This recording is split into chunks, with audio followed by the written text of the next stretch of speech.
త్రిపుర రాష్ట్రంలో జరిగిన లెనిన్ విగ్రహం ధ్వంసము మరియు పార్టీ కార్యాలయానికి నిప్పంటించిన ఘటనకు నిరసిస్తూ జిల్లా కేంద్రంలోని తహసీల్ చౌరస్తా వద్ద సిపిఎం పార్టీ ఆధ్వర్యంలో కేంద్ర ప్రభుత్వ దిష్టిబొమ్మను దగ్ధం చేశారు.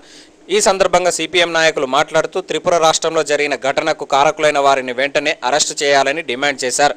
ఈ కార్యక్రమంలో సిపిఎం నాయకులు, కార్యకర్తలు తదితరులు పాల్గొన్నారు.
భారతదేశంలో మొన్న ఈశాన్య రాష్ట్రంలోని 3 రాష్ట్రాల్లో జరిగిన ఎన్నికల్లో బీజేపీ గెలవడం జరిగింది.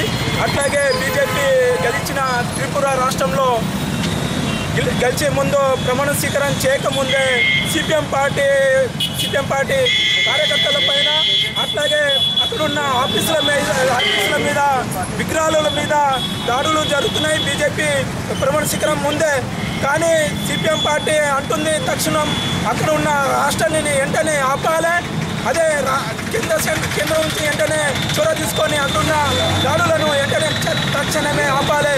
లేని పక్షంలో ఈ రాష్ట్రం కాదు దేశవ్యాప్తంగా ఇంత ఉద్రిక్తం చేయడానికి ముందు వెళ్తామని భారత కమ్యూనిస్ట్ పార్టీ మార్కెట్ ఈరోజు అంబేద్కర్ చౌరస్తా దగ్గర ఆర్ఎస్ఎస్ బీజేపీ మతోన్మాదుల దిష్టిబొమ్మలు దర్శనం చేయడం జరిగింది. ఎందుకంటే ఈరోజు బీజేపీ గెలిచినటువంటి త్రిపుర రాష్ట్రంలో కనీసం ప్రమాణ స్వీకారం చేయకముందుకే దాడులను ప్రారంభించింది. ఇది అప్రజాస్వామికం అని చెప్పి హెచ్చరిస్తా ఉన్నాం. ఎందుకు అనంటే ఏ ప్రభుత్వం అన్నా ప్రజాస్వామ్యయుతంగా ప్రజల చేత ఎన్నుకోబడ్డ ప్రభుత్వం తీసుకున్నటువంటి ఏ నిర్ణయమైనా సరే ఆ నిర్ణయాన్ని మళ్ళీ ప్రభుత్వం తీసుకున్నట్టే ఆ నిర్ణయాన్ని రద్దు చేసే అధికారం బాధ్యతయుతంగా ప్రజల చేత ఎన్నుకోబడ్డ ప్రభుత్వానికే ఉంటుంది తప్ప ఇట్లా పార్టీల చేత ఇష్టానుసారంగా ఆర్ఎస్ఎస్ బీజేపీలు ఇట్లా విచక్షణ రహితంగా దాడులను చేస్తూ విగ్రహాలను కూల్చివేయడం సరైనది కాదు.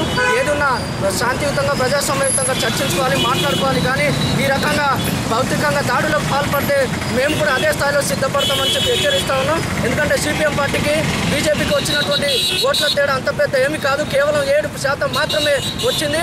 1000 కోట్ల రూపాయలతో కొనుక్కున్నటువంటి బీజేపీ పార్టీ ఓట్లను ₹1.2 ఓట్లను గెలుచుకుంది. అది బీజేపీని మించినటువంటి సిపిఎం పార్టీ గొప్పతనం. కాబట్టి దీన్ని ప్రజలందరూ గమనిస్తూ ఉన్నారు. ఏ రోజుకైనా తిరగబడేటువంటి కాలం దగ్గరలోనే ఉంది. కాబట్టి అందరూ జాగ్రత్త గ్రహించాల్సిందిగా కోరుకుంటూ ఈ అవకాశం